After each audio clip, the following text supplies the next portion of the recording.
بسم الله الرحمن الرحيم. Assalamu alaikum wa rahmatullahi wa barakatuh. How are you, my students? I hope that you're happy and healthy and ready for today's lesson, which is the expansion, pages 66 and 67, the reading. So we'll be talking about viruses today. Here's the question: what do you know about both human and computer viruses? So we know that us humans, we get viruses. Also, the computer or the phone or any smart device can also be infected with viruses. So what do you know about human and computer viruses? Of course, there are many differences between the viruses that affect humans and the viruses that affect the computers or smartphones. Here, good readers often think of questions, things that they want to know about a topic before they start to read. So before you begin to read any article, this is a strategy. Try to think of questions about information from the article that you're trying to get. For example, here, what is a computer virus? How do computers get viruses? This is an interesting question here. How do computers get viruses? Hopefully we'll see the answer in the article. Who creates virus programs? Are they created by someone or do they come by themselves? Also we know in the article. What do computer viruses do to a computer? Are they very harmful or just a little bit? How can you protect your computer from getting viruses? What should you do if your computer gets viruses? Notice here the question all focusing on the computer getting viruses, not the human, of course. Hence now we know that the article is talking about computer viruses. So before you read any article, try to come up with questions about information that you want to look up in the article. So this is the article here, the title of the article: Computer Viruses, a Headache for Humans. Of course, whenever your computer or your laptop or your smartphone gets viruses, it causes you headaches because it's lagging all the time. It will be extremely slow. So hopefully with this article, we'll find the answers to the questions that we previously read. Let's listen now. A computer virus is a computer program that has the ability to infect a computer without the user's permission or even knowledge. There are more than a few similarities between computer viruses and human viruses. Biological viruses enter the body through some kind of direct contact with the body and attach themselves to a host cell. The virus spreads, and the resulting damage can include pain, suffering, or even death. Similarly, computer viruses enter a host file in your computer when you open an infected email attachment. This virus then spreads, resulting in damage that can include deletion of files, emailing of all the addresses in the computer's email address book, a slowing down of the system, or even fatal damage to the hard drive. So here are some interesting information. It says here, the computer virus infect a computer without the user's permission or even knowledge. Sometimes your computer or smartphone has viruses without your permission, without your knowledge. And notice here that he says direct contact, the biological viruses for our bodies, it has to come with direct contact, unlike the computer virus that comes with when you open an email attachment or when you open or download something from the internet, it will be attached to this virus. So pay attention and be careful for your emails and what you download from the internet. Let's continue with the second part of the article here. If these viruses are so damaging, why do people allow them to infiltrate their computers? Because people are tricked into it. Viruses are sent attached to email messages.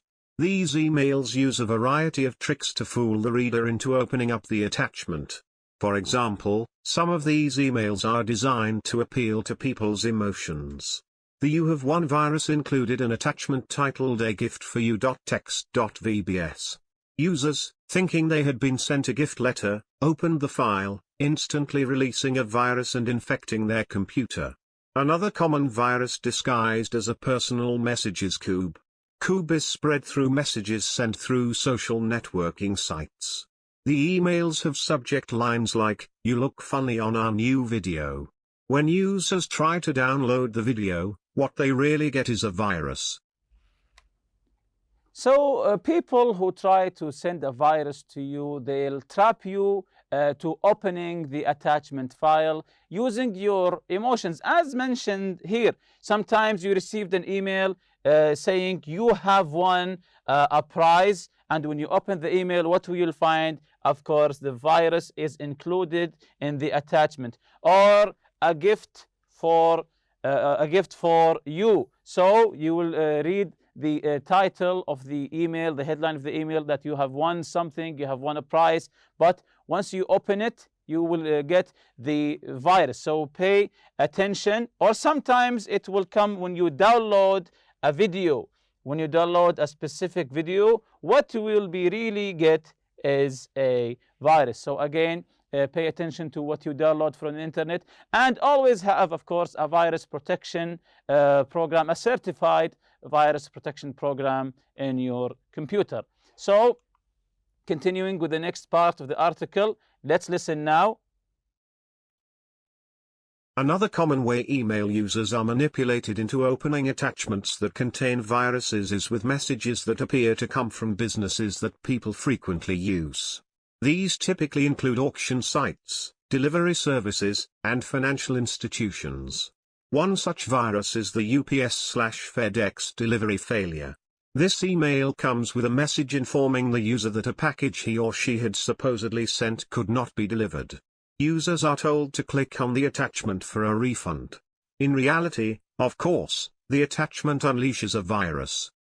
Ironically, one virus-spreading email was disguised to look like an email about protecting the user's computer from viruses. The Microsoft patch virus was spread through an email that urged the user to download a software patch to prevent viruses. This email even included the Microsoft icon, which fooled many into believing the email was legitimate. In reality, the patch was a virus. This virus was forwarded by millions of people, resulting in the infection of computers around the world.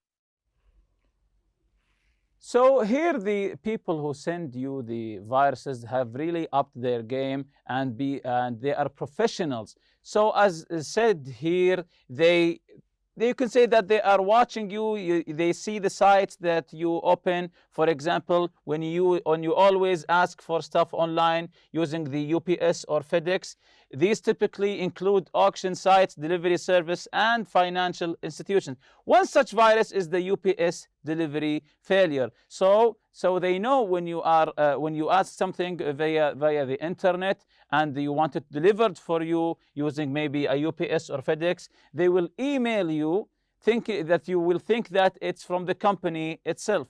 But once you open this email, of course, it has a virus. This email comes with a message informing the user that the package he or she supposedly sent could not be delivered. So once you click that you want the refund, this click will unleash the virus to your computer. Another example here, ironically, some viruses come to you in a sentence says, "Be careful of viruses." Ironically, one virus spreading email was disguised to look like an email about protecting the users from computer viruses. So if you received an email that this is a program to protect you from a virus, this actually might be a virus. The Microsoft patch virus was spread through an email that urged the user to download a software patch to prevent viruses. This email included the Microsoft icon. So they're really trying hard to fool you. They have the Microsoft icon, the Microsoft logo, so you feel safe because you trust this company, which fooled many to believing the email was legitimate. The email was legitimate, meaning that the email really came from the Microsoft company. In reality, the patch was a virus. This virus was forwarded by millions of people, resulting in the infection of computers around the world. Going on to the next slide and the last slide of the article, let's listen to it together. Do all you can to avoid exposing your computer to a virus. Think of the precautions you take against catching biological infections. You wash your hands and avoid contact with sick people. Extend the same care to your computer. Consider investing in antivirus software. And whatever you do, avoid opening emails with potentially infected files. You may just save your computer from contracting a nasty illness, and yourself from suffering a terrible headache.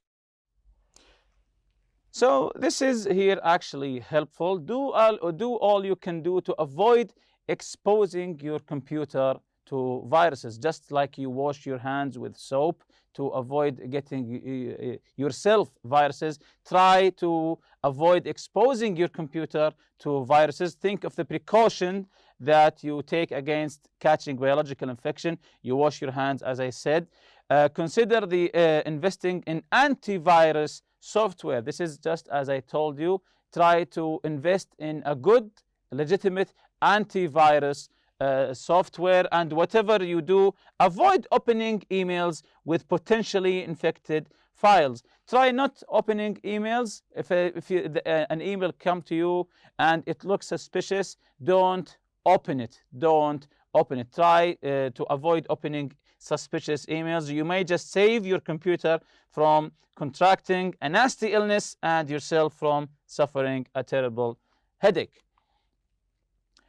Here's the comprehension practice. Now we have listened to the article. Let's ask some questions about the article.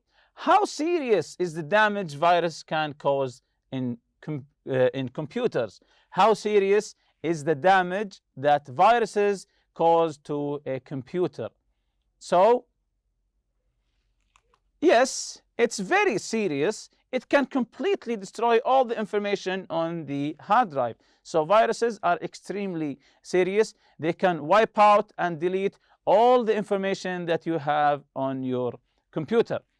How do viruses take advantage of social networking sites?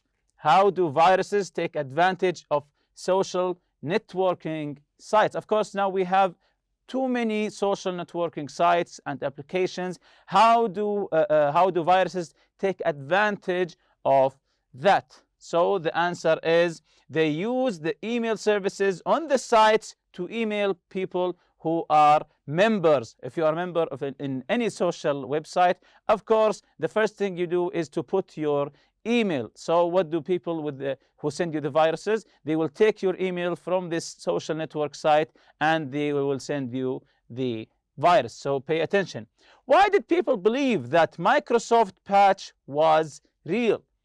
The Microsoft patch virus, of course. Why did people believe that it was real? What made them sure about it? Okay, let's see the answer together here.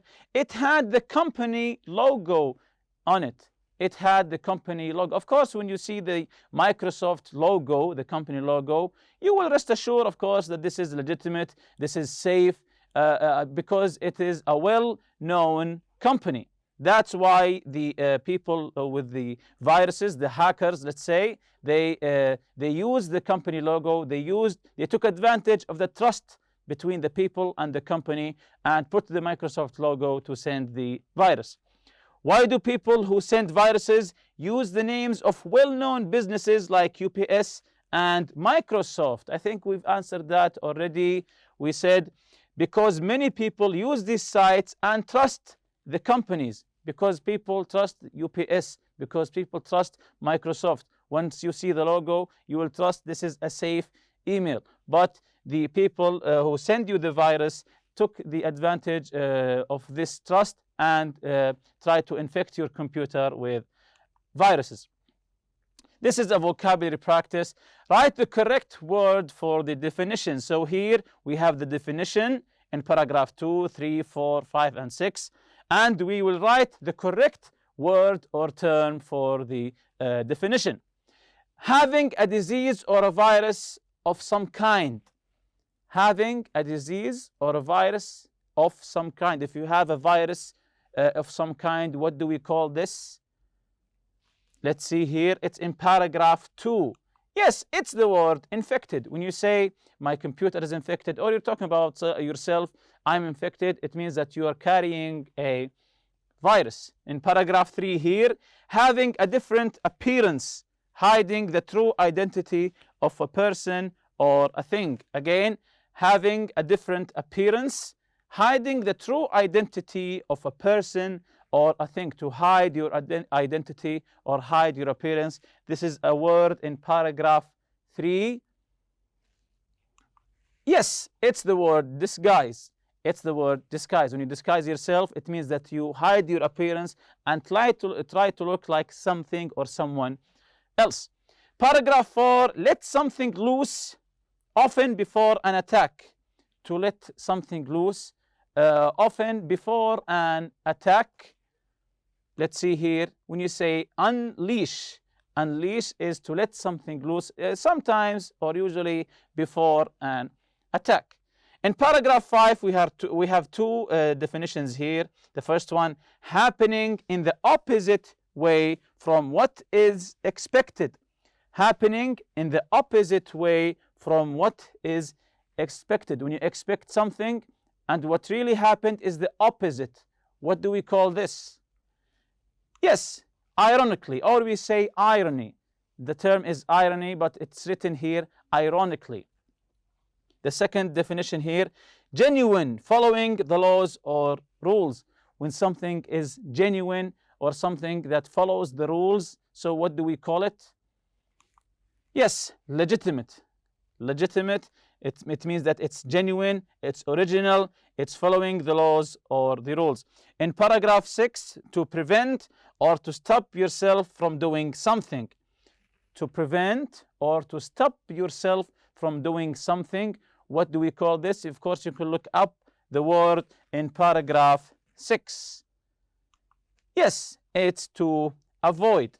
To avoid something is to, as mentioned here, is to prevent or to stop yourself from doing it, is to avoid it, to get out of its way. Here, the after reading exercise, complete each sentence with one of these words. We have the word fatal, infiltrate, manipulated, precaution, and urge. But before we do that, look at the list of the words here and find each word in the article. Then we will discuss the word and elicit the meaning appropriate for the context. The first word is fatal. We'll look for it in the article. You see it in paragraph 2. Fatal damage to the hard drive. Fatal meaning describing the damage or an error that can't be fixed, meaning deadly. Fatal means deadly. It can't be fixed. Next one is to infiltrate. Infiltrate, yes, excellent. In paragraph 3, allow them to infiltrate their computers, which means to get into or gain access to a place secretly. This is the key word here, secretly. So to infiltrate is to go to a place secretly without anyone knowing. The third word is manipulated. In paragraph 4, users are manipulated, controlled, or influenced by someone. To manipulate is to strongly influence someone in a bad way, of course. And we have the precaution and urge words here. Paragraph 5, an email that urged the user. An email that urged the user, meaning tried strongly to persuade someone to do something. When I say I urge you, meaning it means that I strongly want to persuade you to do something. And the last word, the word precaution in paragraph 6. Think of the precautions you take. Precautions are things you do to prevent something bad from happening, just like washing your hands before eating dinner. This is a precaution so you don't get viruses. So let's get back to the exercise here. Why did the spy, the key word here is spy. Yes, infiltrate the government building. Weren't there security guards on duty? Number 2, due to several design flaws. Yes, fatal design flaws in the operating system. All the computers in the office crashed. There were fatal design flaws. You must stop smoking. You to consider the impact it has on your body. You want to strongly influence him. Yes, you say, I urge you, I ask you, I urge you to consider the impact it has on your body. The businessman, the client, yes, manipulated the client to make him do what he wants. When you make people do what you want, it means that you manipulated them. Of course, it's a bad word here. Elena thought it might rain, so she took the precaution of bringing an umbrella. So she was cautious. As a precaution, she thought maybe she saw some clouds. She thought it would rain. As a precaution, she brought her umbrella. Then we will answer the questions here. What is a computer virus? So this is an interesting question here. What is a computer virus? Yes, a computer virus is a program. It's a program that can get into a computer's system and damage it without the users knowing about it. So it could damage your system without you knowing about it. Describe the similarities between human and computer viruses. The similarities, what is the same in computer and human viruses? Of course, you'll find a lot. Some of them here. Biological viruses get into the body through one of the body's cells called host cells. Computer viruses enter a computer through a host file. So through cells and files, both are hosts that the user downloads to the hard drive. Both viruses are like an infection that spreads and causes damage. So both are an infection that spreads through the body, your body, or the computer hard drive, and both cause damage. What is the UPS FedEx delivery failure virus? What is this virus? Yes, it's a virus that comes as an email attachment to a message about a problem with the delivery of a package. So you receive an email from a company like UPS or FedEx saying the package you ordered, there's some problem. If you want a refund, say they will lure you to click a bait click. It tells you, the user, to click on the attachment. The attachment contains a virus, then gets into the computer. So once you click for a refund, it's over. The virus has unleashed and already spread. What is ironic about the Microsoft patch virus? What is ironic? If you remember the word irony. Yes, it spreads through an email that urges the user to download a software patch to prevent viruses. What's ironic? It's that urges you to download a software protecting the computer from viruses, while originally it itself is a virus. What are some steps you can take to prevent computer from being infected by a virus? Some precautions that you can do. Yes, you should install an antivirus software and avoid opening emails with potentially infected files. So always have a legitimate virus protection program, and try to avoid opening suspicious or spam emails as much as you can. Here are some discussion questions here you can discuss with your colleague. Has your computer or friends ever been infected by a virus? How did it happen? What did you do? Or what did your friend do? Why do you think there are so many computer viruses? This is an interesting question. What kind of punishment is appropriate for people who create and spread viruses? So try to think of an appropriate punishment for people who spread viruses. And with that, we reach the end of this lesson. See you next lesson, inshallah. Subhanakallahumma bihamdik. Ashhadu an la ilaha illa anta astaghfiruka wa atubu ilayk. Assalamu alaikum.